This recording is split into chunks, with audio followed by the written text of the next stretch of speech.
let's talk new perfumes. I'm losing circulation in my legs. But first, let me have a little nibble of my yogurt and freeze-dried strawberries. Have you ever tasted anything better than a freeze-dried strawberry? I love these things.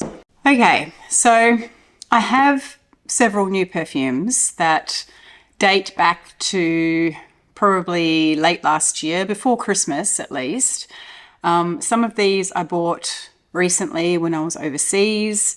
Some of them I've just picked up along the way, and a couple here are also PR. So given my most recent video, I'll start with the perfumes that I bought overseas. It might be a little bit of an unboxing as well, because a couple of these are still in their cellophane. I won't be doing full reviews on these, otherwise we'll be here forever, which I know you guys are crazy. I was trying to do an ambers video and I pulled out all of my amber perfumes and I made a post in my community tab saying that I have to figure out how to do this because otherwise it'll be 3 hours long. And you all responded going, we're okay with it being 3 hours long, which is great, except I am not prepared to edit a 3 hour long video. So just the thought of that is traumatic to me.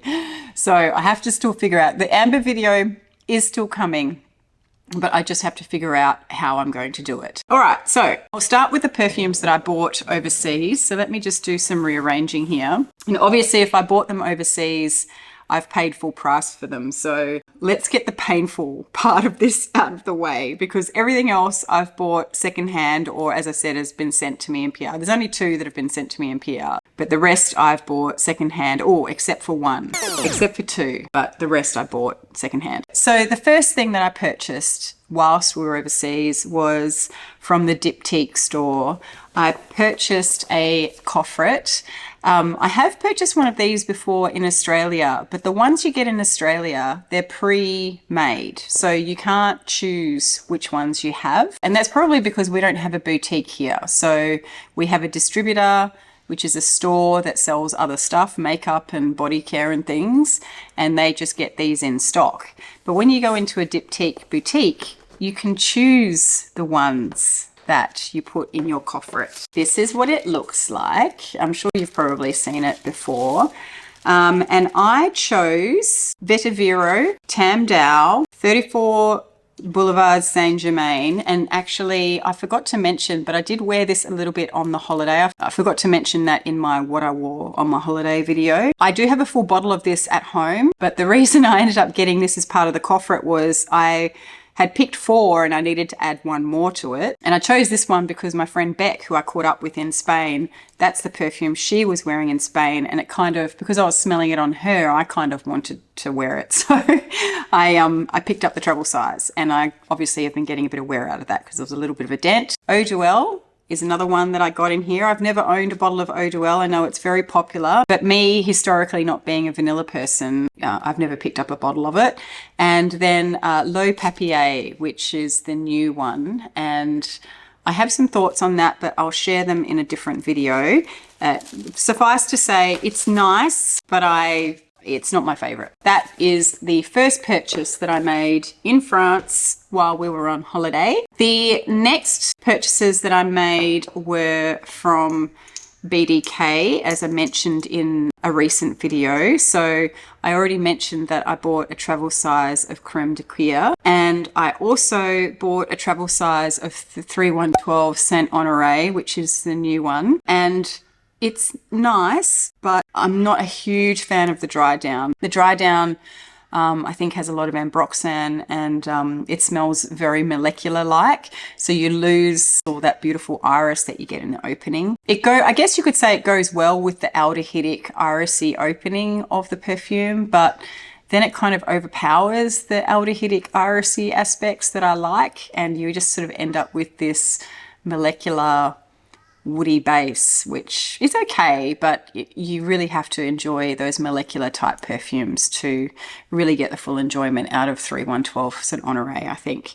But it is a lovely perfume, and I obviously liked it enough to get a travel size of it because I want to play with it a bit more. And then I also got a travel size of Vanille leather, which is one that Matt really liked. And I really like it too. It's probably a little bit too vanilla-y for me at times, but I quite enjoy smelling it on him. So they were the three that we got from BDK. And the reason I did decide to buy these in Paris instead of waiting till I got home, because we do have a stockist here in Australia, but these are significantly cheaper in Europe than they are here. I did get into L'Artisan Parfumeur. We didn't buy anything from there, but I did pick up some samples, and the perfumes that I had been quite taken with, and actually the sample vials are downstairs, but I have the cards here. The one that I quite liked when I was sampling it in store was Vetiver Ecarlate. I'm not sure how you say it. So this is sort of a green vetiver perfume, but it's got a tomato leaf note in it that's quite prominent. I'd say I probably get more of the tomato leaf than I do the vetiver in this. And I really like it. Although on the card now, which this has been dried down for several days now, I do get quite a bit of vetiver now, but on skin, when I was sampling it in store, certainly the opening, there was a lot of tomato leaf. So I'm really liking that. Sadly, this range is not available outside of the L'Artisan boutiques, I think. I think they're kind of like a boutique special. So I'm not sure how easy it's going to be to get my hands on it should I decide that I really, really want it. But for the moment, I'm happy with my sample anyway, so that's fine. And then Gwen, who was the sales assistant, gave Matt a sample of Cuir Granat, which is the leather with the raspberry. I wasn't a huge fan of this one when she gave it to me to sample, but when Matt sampled it, he really liked it. And then she gave him the sample to take away. And when he was wearing it for several days after that, I really liked it on him. So it wasn't one that I liked necessarily for myself, but I did appreciate it on him. And then another one that I quite enjoyed was Fables d'Orient. Fable d'Orient. I'm not sure how you say it. Hang on, let me open it up. And I'm trying to remember what this one was like. I think this was like an ambery base, but it had quite a lot of iris in the top. And I quite liked it. So I do have the sample downstairs. I will spray it some more and play with it a little bit and let you know my thoughts once I have compiled some thoughts. Then onwards from L'Artisan, we stopped in BDK, as I mentioned, and then we stopped in Serge Lutens. Now, Serge Lutens was the destination for me. Like that was the non-negotiable. Regardless of what we did in Paris, I had to get to the Serge Lutens boutique. So I picked up three. Oh my God. I picked up 3 perfumes, 2 on the first day, and then I went back and picked up another one. I spent a lot of money in there, and I was deliberately not converting to Australian dollars in my head because I just didn't want to know.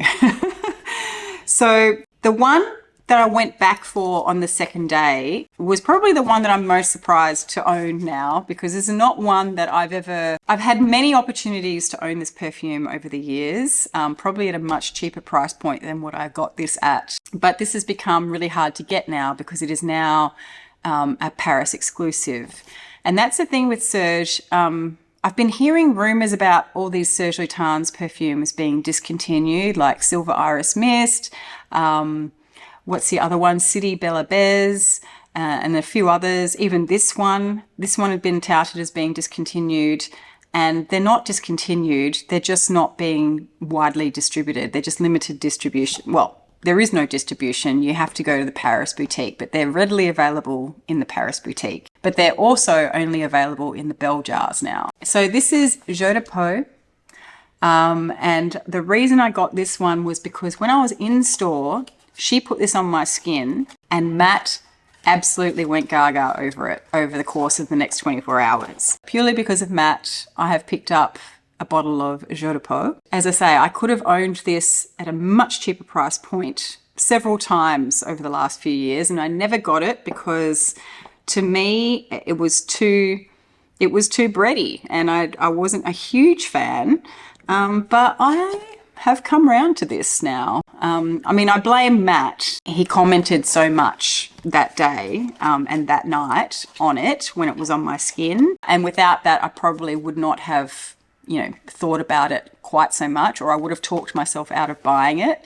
But in a way, he kind of talked me into buying it. So that was Jeux de Peau. The story behind this one is Serge either worked in a bakery, or he would go to the bakery every day to get his baguette or something. Oh no, that was what it was. He would go to the bakery every day to get his baguette. And this is meant to represent the smell of the warm bread on his skin as he carried his baguette home, or something like that. But it's meant to be warm skin and bread. So it has this musky element to it that is obviously meant to be like the skin element. And it's very warming, it's very nice, and I have to admit, I have really been enjoying wearing this one in the colder weather. So that's Jeux de Peau. So interestingly, I did not get the one perfume that I went to Serge to get, which was Silver Iris Mist, or Iris Silver Mist, whatever it's called. I mean, I've had a decanter of that before, and I really, really liked it. It's a very cold iris that I think had a bit of a metallic vibe to it. But when I smelled it in store, I thought about all of the other iris perfumes I have, and I just talked myself out of it. And because I tried so many, I mean, I spent ages in the Serge Lutens boutique, and because I tried so many, I realized that there were others that I wanted more. So what I did when I bought these perfumes was I tried them, I smelled them all in store on the card, and then the ones that I really liked, I put on skin. And then we left the store and we went walking around, we went shopping, we, looked around Paris. And then we came back, and, my theory was if there was any that were really jumping out at me that I really loved, I would get them. And if there weren't any that were jumping out at me that I really loved, then I wouldn't get them. But there were two that really jumped out at me. And the first one is De Profundis. Now this one is kind of an aromatic citrusy perfume, and let me just open it up for the first time. Sorry about the cellophane noise. Oh, I can already smell it. This is a delightful citrusy perfume. So this is what it looks like. It's very purple. I love the color of the juice. So it's meant to be a very green aromatic perfume, but it's also got a lot of violet in it. So I guess the purple color is meant to be reminiscent of the violet. Okay, what are we doing here? I need to take this. I don't normally do unboxings, so I'm not very adept at this. But let me just take this little plasticky cover off here. And I did see somebody on TikTok recently bought Jeux de Peau, and they had a real hard time opening it. But I didn't have that difficult a time opening Jeux de Peau. But let's see if I have any trouble with this one. No, that's fine. But the way to open these is you rock it from side to side, and eventually it loosens up and comes out. But if you try and twist it, it doesn't really work, because all you're doing is twisting it within the seal that's already been created. So you need to get air in there. So that is now open. Oh, it's gorgeous. It's so good. I cannot wait. I'm like, we're only just coming into winter, and I keep saying how much I love the cold weather, and I much prefer cold weather over hot weather. But now I want the weather to be warm again, just so that I have an excuse to wear this and to appreciate it to its full capacity. This is definitely would be a beautiful warm weather perfume. So what I really like about it is that it's green, it's citrusy. What is it citrusy? There will be citrus in here, but it's primarily very green. It's also got like a soil element to it, which if you've followed me for any length of time, you kind of know I have a thing for soil accords or soil notes in perfumes. I do really like earthy aspects in perfumes, but earthiness can come off warm and it can come off cold. And in here it's quite cooling. You've got this sort of violet-y aspect to it as well. And then I think there might be a bit of incense as well. I think I remember when I was wearing it overseas, I was getting kind of like a very subtle smoky vibe on my skin after a little while after it's dried down. So that is De Profundis. Absolutely love that. Perfect for my climate. I just thought it was a no-brainer. And then the last one is Chypre Rouge, or Chypre Rouge. This one took me a little longer to decide on because I was tossing up between this one and one other, which I can't even remember the name of it now. Let me look it up. Fureur Noir is the other one that I really, really liked. And I kept sort of oscillating between this one and that one. And that one had a really beautiful tonka note in it. And eventually, as I was talking through my thought process with the sales assistant, whose name was Elvira, I think, she was absolutely delightful. Really, really loved her. And she was so patient. I mean, we were probably in there for 2 hours, maybe not that long, but it was a long time. And I was talking through my thought process. I knew I didn't want to buy, I couldn't afford to buy both. So I was like, I have to choose here. And she told me that Fureur Noir has a similar base to it as Shergi, but it has tonka added. And so for that reason, I went, now I see what you're talking about. And I already own Shergi and I really love Shergi. And so for that reason, I decided I'll go with Chypre Rouge, because once I understood what it was about Fureur Noir that I was really jiving with, I didn't need to buy Fureur Noir as well. So Chypre Rouge. I personally don't love unboxings on video. That's why I don't do them very often. But this is the perfume. So it's this beautiful red color. Unlike De Profundis, I can't really smell this one straight out of the box. It's so satisfying to open a new bottle like this, I have to say. Rock, rock, rock, rock, rock. And there we go. It's open. The one thing I have to say about Serge that really irks me is that they've made a lot of their fragrances limited to these Bell bottles, but they don't give you an atomizer with these Bell bottles. And yet they do have 10 ml size atomizers in store, travel sizes of other perfumes. I'm going, well, why wouldn't you just throw in one of those atomizers with these bottles when you purchase them so that you've got something to decant into? Drives me crazy. Anyway, so this, I don't know why it's called Chypre Rouge, because it doesn't smell like a typical Chypre to me. I don't get a really bright bergamoty sort of opening. It goes straight into an oak mossy, patchouli.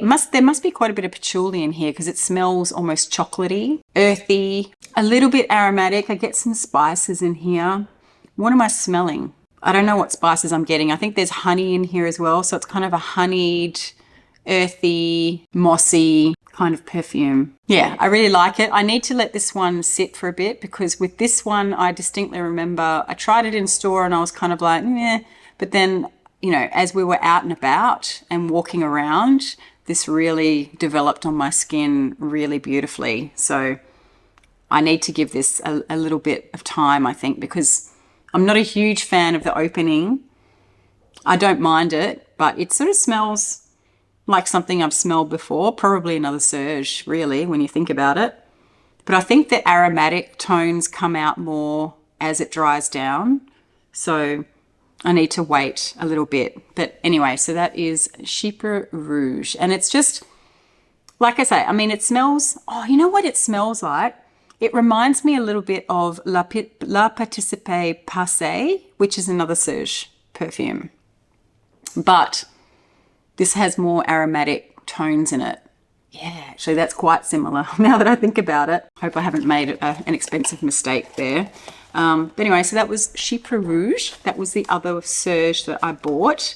So that was a very expensive expedition. I didn't buy any more perfume in France. We did go into the Guerlain boutique. I really went in there with the intention of picking up a bottle of Shalimar Extrait. In the meantime, I was wearing Jeux de Peau on my skin. Matt was really enjoying that. I was really enjoying that. And so I decided that I would forego the Shalimar and I would get Jeux de Peau instead, because, you know, chances are I could probably source the Shalimar here if I really, really wanted to. Anyway, so that was it for what I bought in France. And then when we went back to Madrid, my friend Anna recommended some perfumeries to visit in Madrid. She gave me a whole list of them. I only got to one, and the one that I got to was called Le Secret du Marais, and the person who served me was so lovely. Her name is Lola. So Lola, if you're watching, hello. And the reason I say that is because we went in there the first week, right before we went to Paris, and I checked out a lot of things. She let me sample a whole heap of stuff, which was really great. And then I said to Matt, no, I'm going to wait. I didn't want to lug perfume to France and then back again. So I knew we were going back to Madrid at the end of the trip. And I thought, if I want to buy anything, I'll do it at the end so that I don't have to lug perfume back and forth. She spent ages with me, let me go through a whole heap of stuff, and recommended me a whole bunch of really great perfumes as well. And then we went back the second week, and she was in there when I went back in. So and then as she was serving me the second time around, she said, oh, I've recognized you from your videos. And I went, oh, it was really awkward. Only awkward because I make it awkward. Yeah, she said she wasn't sure the first time round. And then when I came back in, she said, I kind of, from your voice and stuff, I kind of picked up that it was you.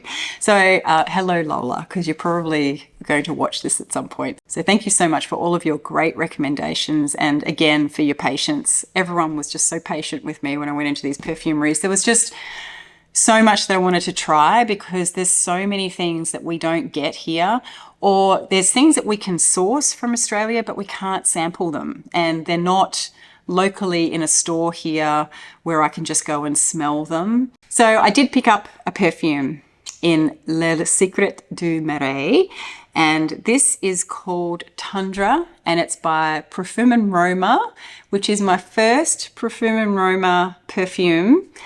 And again, we can get these in Australia. There is a perfumery down in Melbourne who stocks this brand, but you can't sample them. Unless I can get to Melbourne and physically go into the store, I can't smell them anywhere. So this is amazing. I love this perfume. And I can't wait. It's going to be, I think I'll reserve it for the coldest days, but this is, I think it's meant to be, I think Lola told me it's meant to be reminiscent of a forest floor, or maybe that's just what she said she felt she gets from it, because it is very earthy, but it's very vegetal as well, in the sense of vegetation, not vegetables like that you eat. But it's it smells earthy, it smells soil-like. You've got this sort of decaying vegetation aspect to it, and it's also quite cold. There's a lavender note in here that blends in. I think that's what gives it this cooling vibe, and I really, really love it. So this is a very different perfume to pretty much anything that I have, even though, you know, I've just talked about, you know, something else that had a soil, deep Profundis that had a soil note, but they're all different. They all have their own thing going on. So yeah, Thundra by Profumum Roma. If you like your earthy, soily, decaying vegetation type scents, then this is a really good one to check out. Definitely recommend checking this out. I had not explored much from this brand, because most of the perfumes that most people talk about from this brand are, you know, the really gourmand, you know, caramelly, baked good type ones, and they're just so sweet. And these perfumes are so powerful. They have a really high perfume oil concentration, so they're very strong perfumes. And if you add to that the fact that it might be a gourmand perfume, it's just way too much for me. Way too much. Are you licking off my perfumes? Don't you lick off my perfumes. I wonder if she licks them off because she likes the smell of them, or she doesn't like the smell of them. I don't know. But the other one I did try in store from this brand was tuberosa, which I also really like for obvious reasons. I do love a tuberose note. I didn't buy it though because I obviously had spent quite a lot of money on perfume by this stage, and I wanted to wait. So I know I can get it here in Australia if I want to. I can get it in this travel size. So I will pick it up at a later date if and when I feel that it's necessary. Although I already own so many tuberose perfumes that I really can't see needing to own it. Yeah, so that was the last perfume that I bought on holiday. I also literally on our way back into Australia at the end of the trip, Matt stopped in the duty-free section of the airport to pick up a bottle of whiskey as a gift for the person who had been looking after our house for us while we were away. And literally at the counter, as he was checking out with his bottle of whiskey, these were sitting on the counter. And so I snuck one in on the transaction. I don't even know how much it was, and I probably don't want to know. But this is a little travel size of Hermes from the Jardin line, the Acithier, the newer one, the newest one. I have been, this has been growing on me over time. I had a sample of it. I tried it in store months and months and months ago, and I thought it was nice, but I felt like I got a really gourmand bent to it, and I just wasn't, it wasn't my favorite, and it certainly wasn't something that I was expecting from Hermes. And then I got a sample of it, and I've been playing with it a bit more, and I've been really quite liking it. So I picked this up, and I've worn it a few times since I got it, and I have really been loving it. So this is a really great autumn perfume for anyone who might be interested. I'll talk about it a little bit more in another video once I've played with it a little bit more, but I'm really enjoying this. And we're so far into this video, and I still haven't even gotten to the ones that I've bought just on my own. So most of these I bought secondhand, except for two. So I'll start with the ones that I bought at full price. The first one probably doesn't come as any surprise that I bought another perfume from this brand, but I bought, and this is going to be terrible to film because of the bottle is reflective, but this is Mon Tobacco Flor by Ormond Jane. Excuse me while I let the dog out. All right. So this is Mon Tobacco Flor by Ormond Jane. This is one of their limited edition flankers of Mon Tobacco. I have been wearing Mon Tobacco for the last couple of months quite a bit. I've had a travel size of it for several years now. It was one of the ones that came in one of the very early travel labs that I picked up from Ormond Jane back in 2019 or 2020. And I never really paid much attention to Mon Tobacco. And then I started playing around with this Mon Tobacco travel size a couple of months ago and absolutely fell in love with it. It's a really great perfume. Consequently, I started paying more attention to these I'm going to put this bottle down because it's going to flash light at you. But I started paying more attention to these limited edition flankers. And I didn't think that they were going to come to Australia because they are limited edition, but they have landed in Australia. And I opted to get the Flor. I have a sample of the Cuba. The Rio I haven't even tried.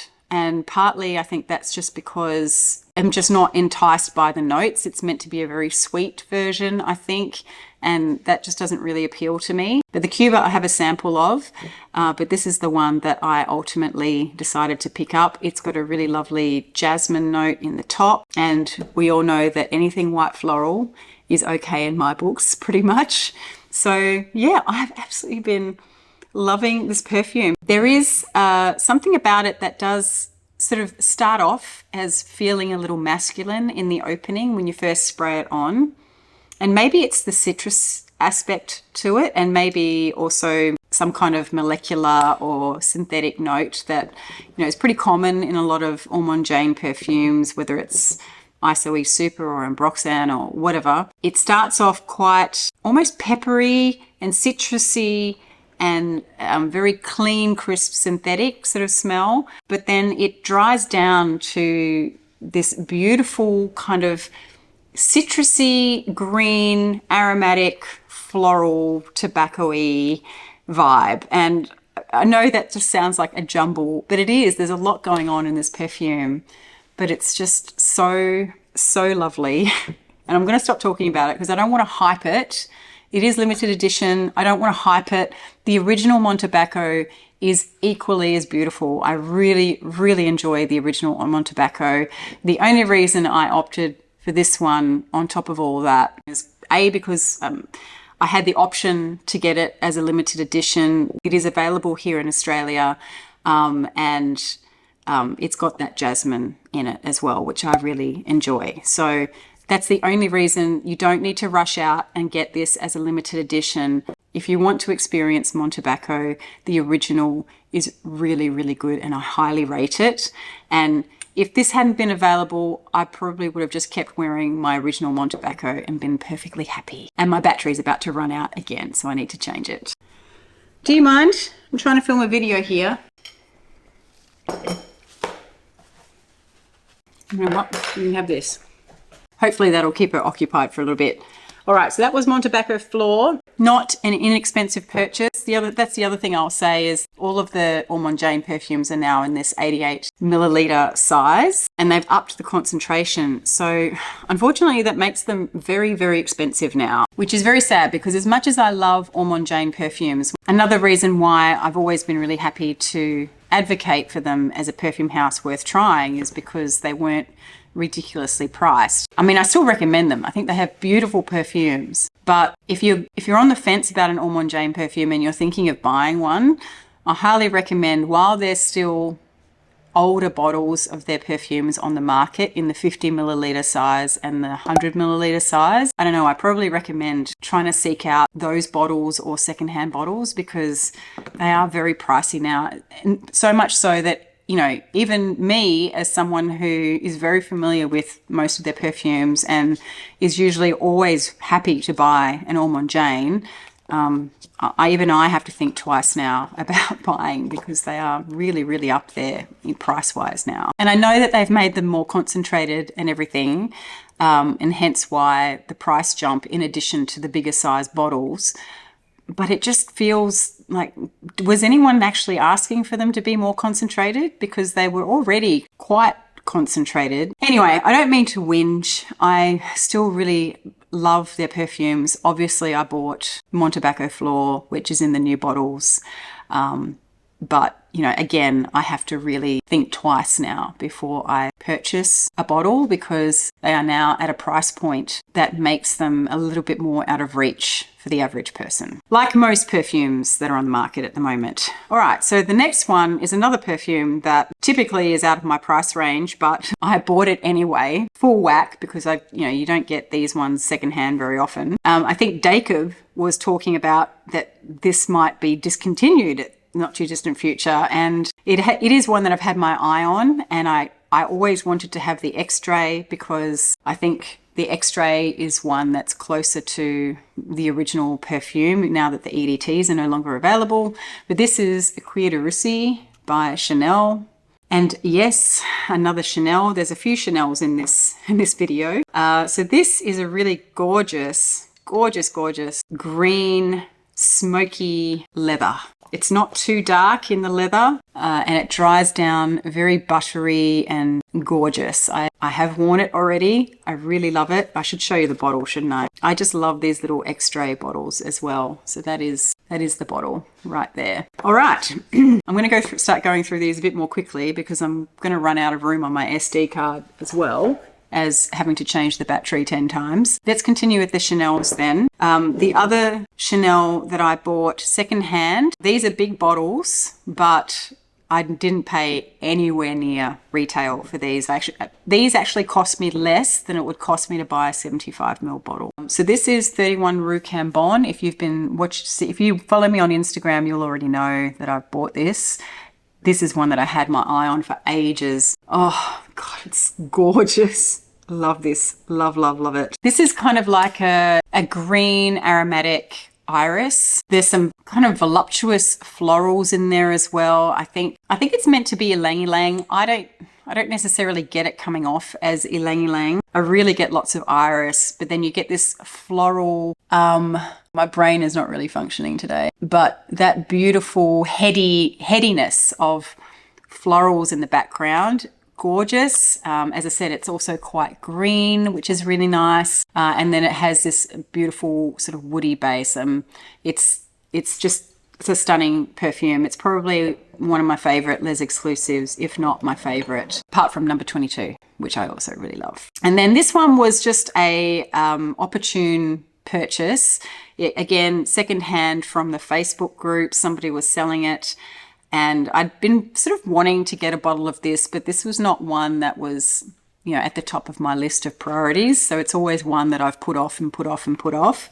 But because somebody was selling it, I decided to grab it. This is Coromandel, and also, again, in the really big 200ml bottle. We'll never need all of this in a million years, but happy to have it for now at least. And if I decide one day that I don't need that much, I can always on-sell it. So they are the two Chanels that I bought. I also bought a Dior. This one, I don't know if many people have talked about this one. I feel like this one hasn't been very popular, and I don't know if it's because people didn't like it or if it's just not on people's radar. But this is Ballade Sauvage, and I really like this particular packaging. I have to say, I was kind of attracted to this particular bottle because it came in this packaging. I think the packaging now is just the plain white cylinder that all the other bottles have, but this is just a little 40ml bottle, and I really like this. I obviously have smelled this before, and I have to admit, when I say that no one else has talked about it, neither have I. I knew I liked it, and I knew it was quite green, but that was kind of all I remembered about it. I'd never really paid that much attention to it. And when the bottle popped up and it had this amazing packaging, I just went, oh, I really want that. So this is sort of a green fig perfume. It's very perfumey, so it smells great. It's not a typical fig either. It doesn't really have that earthiness that fig fragrances normally have. It's very almost fruity, but it is green and it's very juicy and very clean and crisp. I love it. I think it's beautiful. That'll be great to wear in the warmer weather as well. And I probably should remember to put that on my summer hit list. Then I also purchased a few little minis on eBay, these little Dior minis. So this one is Vanilla Diorama. This was the one that incited the purchase from eBay because I had been wanting to try this and I couldn't get a sample of it anywhere. So I found it on eBay in this mini size for a really good price. I'd heard lots of really conflicting things about this perfume. Some people really hate it or not hate it. Some people just think, oh, it's nothing special. And other people rave about it. I really like this. As a vanilla perfume, I think this is fantastic. In fact, this is kind of what I wanted Spiritueuse Double Vanille to be like. When I first bought Spiritueuse Double Vanille years and years and years ago, people were calling it like a boozy vanilla. And it was more of an incensey vanilla. I didn't really get much of the boozy aspect from Spiritueuse Double Vanille, or maybe I did, but maybe it was too boozy. I can't remember, but I just feel like this one has the balance right. It's not too boozy. If this had a little bit of incense in it, it would probably give Spiritueuse Double Vanille a run for its money. I think this is a great perfume. I don't know why people poo-poo it. I think in terms of a vanilla perfume that has depth, this is great. Then I also bought Holy Peony from the same, I think these were all from the same seller because they obviously had one of those discovery packs where it had all the minis in it. This is okay. It's pretty, but it's just a fresh, watery peony scent.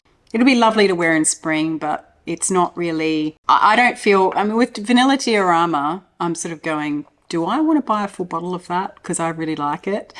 But Holy Peony, it's pretty, but I can live without it. There's many other watery peony rose perfumes that I own, but also that are on the market that I don't feel like I need that one. And then this one is Jasmine des Anges. And again, I really like this one, but similar thing. There's just This is a really lovely jasmine, actually. I mean, I have to say, as far as jasmine perfumes go, this is up there in terms of being really, really beautiful. It's not indolic at all. So there's nothing, any offensive at all about the jasmine that's in here. Again, it's pretty, but for the price tag of this in a full bottle size, I don't think I'd be paying that. All right. So next up is actually a cheapie. Not a cheapie in the traditional sense, but a cheapie in the sense of, I think you can get this at discounters now for less than $100, but I got this with some points that I had. I'm a member of numerous sort of online platforms where when you buy things online, if the store is affiliated with point system, you can get points. And so then over time you build up points and you can use them to buy stuff. So I think it was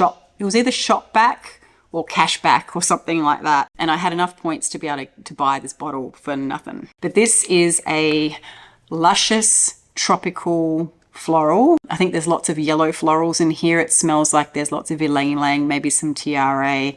But this is a balmy beach holiday perfume. And as it so happens, we are about to go to Bali for a few days for a friend's wedding in a few weeks' time, in the middle of winter, which is the perfect time to be going to Bali. And I think I'll be packing a decant of this perfume. I won't pack the perfume because it weighs a ton, but I will pack a decant of this perfume, and this might be the perfume that I wear in Bali. So that is Narciso Ombre. Then I don't remember if I spoke about it. I had a reel that I did on Instagram late last year where I was talking about Huesca perfumes. I had samples of Huesca perfumes that I'd picked up at Fragrance in Florence last year. And the one that jumped out at me from those samples that I really enjoyed wearing, even in the heat, because I was sampling it at the end of November, which is summertime for us. This is called Eau de Mystique, and it's by Huesca, as I mentioned. And I just love these bottles, although the thing that annoys me about them, it does stand up on its own. It will stand up like that, but it is top heavy, so I prefer to keep it in the base. But this really annoys me because then it takes up all this space in my perfume wardrobe. Anyway, first world problems. So this is how am I going to describe this? This is a honeyed, powdery, orange blossom, rose. I think there's rose in here, but I think it's primarily orange blossom. It's a little bit syrupy, but I mean syrupy in the sense of texture, not sweetness. There is a sweetness in here as well, but it's very powdery, and I really, really love it. It's kind of a vintage vibe. It's basically kind of an ambery floral, but in a vintage way. I don't know how. I should probably look up the notes. I'll do a review on it properly in the coming months, but this is really, really beautiful, and it's an extrait de parfum. It's super powerful. You only need a little bit, but it's great. So the next one is one that my friend Koz bought, and then he was going to sell it, and then I bought it off him. He's a very dangerous friend to have because he sources all of these really amazing vintage and hard to find perfumes, and I just get sucked in big time. But this is Dior, what's this called? J'adore. This is the original J'adore, but it's in a limited edition bottle. But this is just J'adore, but it's the original, it's a vintage formulation, I think, or it's an older formulation, I should say. And this smells very different to me to what you get in the store now. But it is a lovely, just fresh, soapy white floral. I don't know if I can explain it any more than that. It's lovely. It's very easy to wear. It's really, really nice in the summertime. And I haven't worn it a huge amount yet. I have worn it a couple of times, but I do need to wear it properly and pay attention to it in order to give you a more in-depth rundown on this. But I really like it. Got it at a really good price, so can't complain. Although, did I need it? Probably not, but I don't need anything that Koz normally sells me, but he just finds these gems that I just go, wow, it's so cool. Anyway, so that's that. What else did I buy? I bought, on the Facebook group, somebody was selling a bottle of Jubilation 25 by Amouage. This is a really beautiful, old school type Chypre fragrance. It's a little bit animalic as well. There's like a spice in there. It could be cumin, I don't know, that has that sort of bit of an edge to it, makes it maybe a little bit challenging for some. I absolutely adore it. I think it's gorgeous. I've worn it a few times now. Very, very happy. I had a sample of that I'd been sort of eking out for a long time. Like I was really trying to make it last, and I probably could have just bought a decant, but I'm not sure that there's many people in my circles that actually own this. I think a lot of people in my circles own the men, the Jubilation 25 for man. I don't know many people who own this one, so getting a decant might not have been that easy. So I was very happy to have that. I paid, I think, $130 for it, so I'm really happy about that. Then I also got sucked in and bought secondhand. So I did predict this was going to happen, but late last year when Baby Cat was unavailable, and I think it's still unavailable now, but it became available in Australia at a really ridiculous price, and a whole bunch of people just jumped on it and bought bottles of this stuff for like over $500 a bottle, I think it was going for at the time. And I was astounded. I couldn't believe it was that much money. And sure enough, I waited a few months and a lot of bottles started popping up secondhand on the Facebook groups. And look, I'm not dissing anyone who jumped on. I mean, I just predicted that. I could see that happening. I could see it coming as soon, because the build up, you couldn't get Baby Cat in Australia. Everyone was asking about it. Everybody wanted to get some. And then as soon as it became available, it went like hotcakes. So I just bided my time because I knew it was going to happen, that eventually some people would be selling the bottles because they didn't like it, or they didn't like it as much as they thought, or they thought it was overhyped. I had, if you recall, I had sampled this. I did a little review on it in a vanilla fragrances video, and I really liked it, but I didn't think I certainly wasn't prepared to pay over $500 for a bottle of it.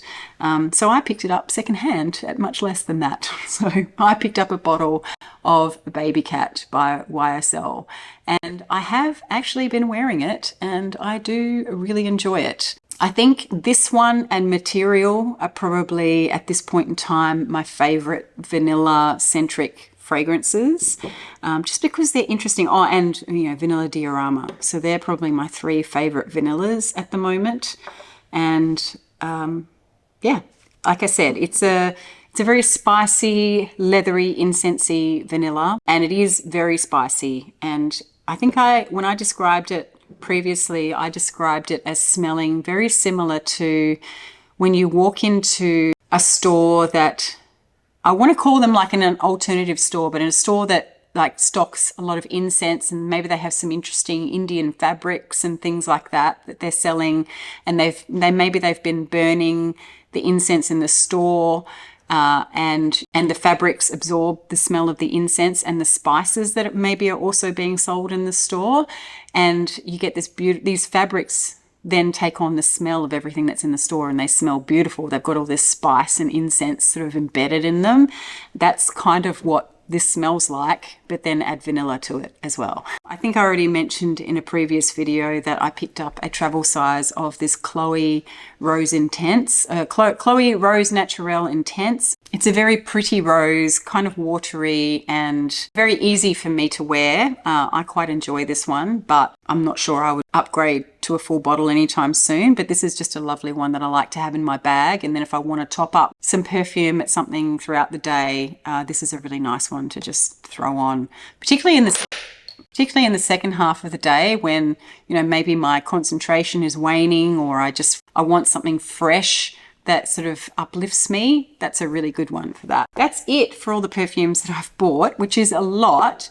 But again, it's not like I've bought all these in 1 month. This has been, like some of these I bought late last year, and they've just been trickling in over time. Sorry, I'm trying not to cough. Okay, so the last two are PR. The first one is this one from Ormond Jane, and it is Vanille des Afriques. And I have to say, it is very similar to Vanille d'Iri, which I already have a full bottle of. It was discontinued, and I think this is the replacement for Vanille d'Iri. Now, the reason it got discontinued, I did an interview with Linda Pilkington, I think back in 2021, or maybe it was 2022. We did talk about that on that interview, and I can't remember what she said, but I think she might have said that they discontinued it due to changes to IFRA and maybe the availability of a particular raw ingredient. I can't remember. It might have been both of those things, but I can't remember. But you feel free to go check out that interview if you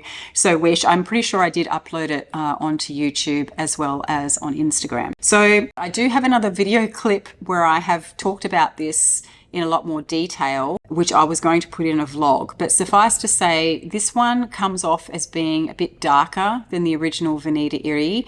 It's definitely stronger, and I guess that is in line with the transition to these new bottles where they said they've upped the concentration of things. So this definitely feels stronger.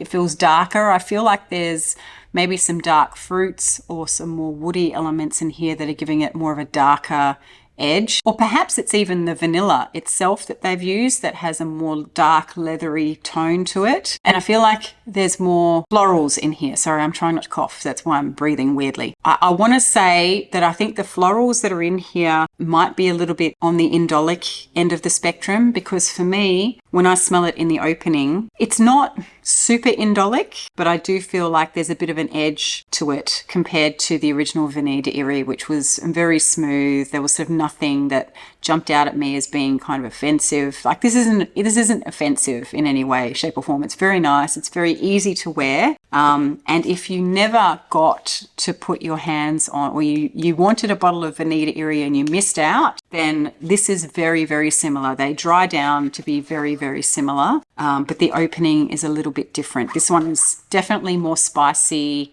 a bit darker, and I think the florals are amped up in this one a little bit more than they are in Vanille d'Iri, which would, I guess, be aligned with the name of the perfume as well, because it's a bit spicier, a bit darker. I personally don't need this one in my collection because I already have Vanille d'Iri and I love that one. So I will be passing this one on, I think. Anyway, so that was Vanille des Afriques by Ormond Jane. And then the other one that was sent to me in PR, and I just did an Instagram reel about it, is Silky Woods Elixir by Goldfield & Banks. Now, I am a long-time fan of Goldfield & Banks perfumes. I was not a huge fan of the original Silky Woods. That is one perfume that I don't have in my collection. I found the oud in that perfume to be a little bit too much for me. I find this to be a lot smoother than that one. And for me, actually, I thought the oud was less prominent in this one than it was in Silky Woods. But then I read a review last week of someone talking about this on Instagram, and they said that they thought there was more oud in here than in Silky Woods. So I thought that was interesting. I had the exact opposite impression. You know, having said that, I haven't really spent that much time with Silky Woods. You know, I think I've smelled it once or twice and that was about it. So maybe I'm a little bit more partial to this one now, just because my tastes have changed, or maybe because we're in cooler weather now. Maybe I'd sampled Silky Woods in the warmer months and it was a bit too much.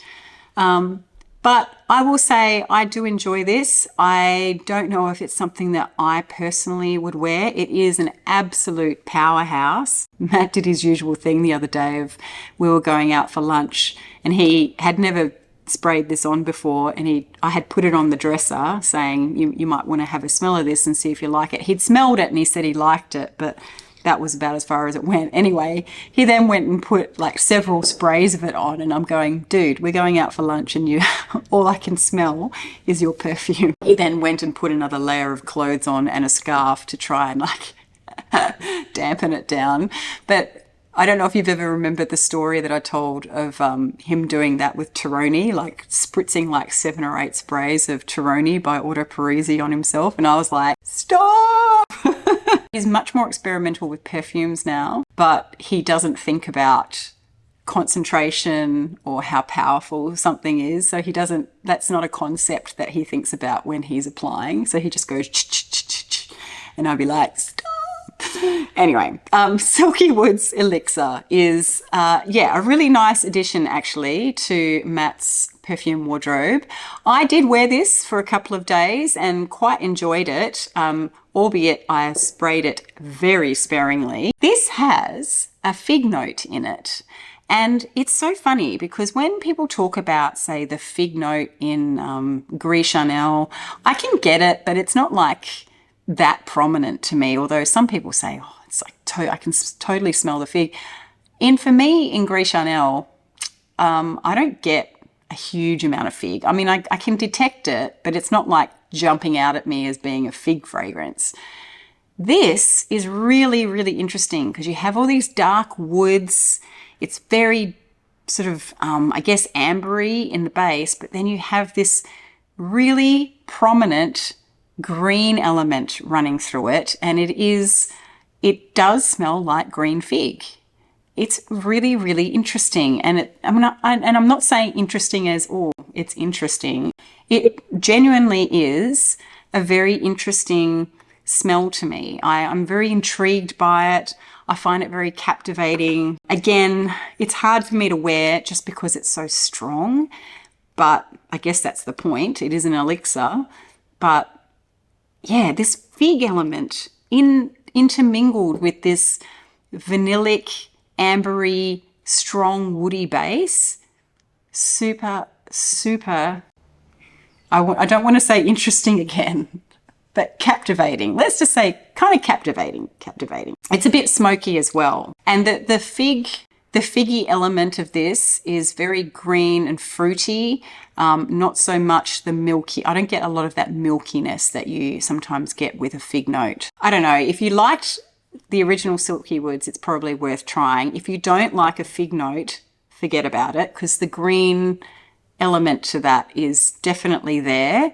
But I would have thought that would have clashed terribly with this vanilla, ambery, woody base that's really dark, but it doesn't. It sort of works really well and it gives it like a freshness. It stops it from becoming too dark and heavy and dense. It is very heavy and dense, but it stops it from being too dark and just like ambery and vanillic. It just adds this it's like a little breath of fresh air running through the perfume. Anyway, that's all I'm going to say about that. Don't mean to hype it up because, again, this was sent to me, so keep that in mind. I found it very, very interesting. Would I personally buy it for myself? Probably not because I don't think I'm the target demographic for something like that. But certainly, Matt loves it, so I don't know if that means anything to you.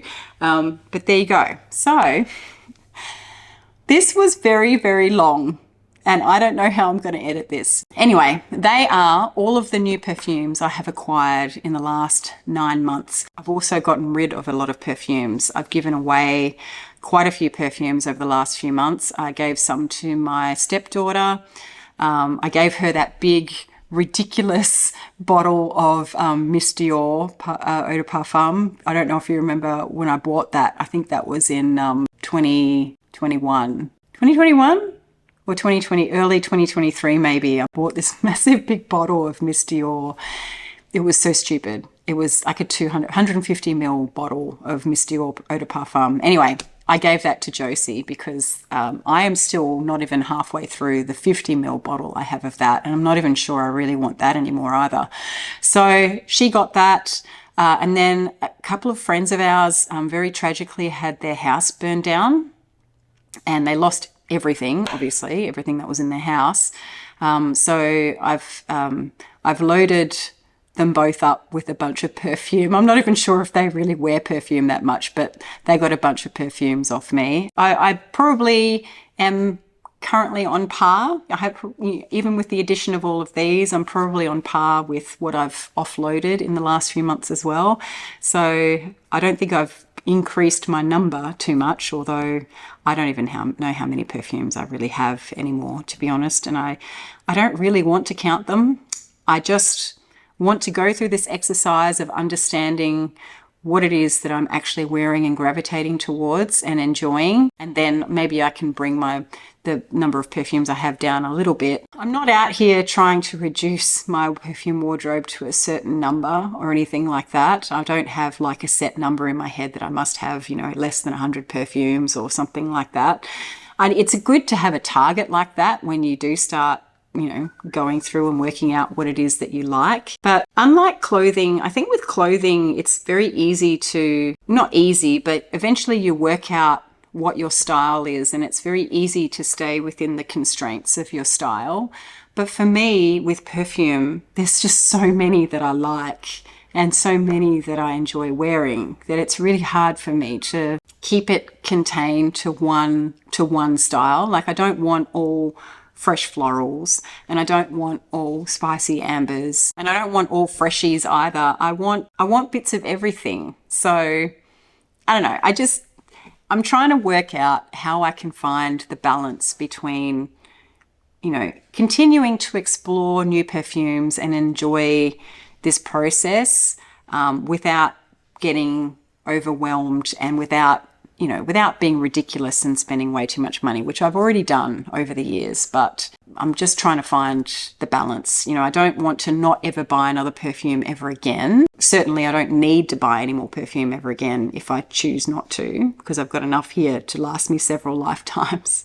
Anyway, I'm rambling, but I guess this is a discussion I want to continue because I don't have any answers, and so I'm working through this, and I'm pretty sure that most of you who watch this channel probably feel the same way, that you're constantly working on trying to find this balance between what to bring in or what to add to your perfume collection that will bring you true joy in wearing it versus not letting it get too far out of hand that it becomes a problem. I'm going to leave it there now because I've been talking for ages and my voice is going all funny. Thank you so much for joining me if you got this far. And again, if you got this far, please like it and maybe leave a comment or something like that. I would very much enjoy getting your perspective on this topic. If you've managed to crack the code and get the perfect balance between enjoying new stuff whilst not buying too much or bringing too much in, please share your thoughts. I'm sure everyone would love to benefit from that. Thanks so much. I'll see you in the next one. Bye.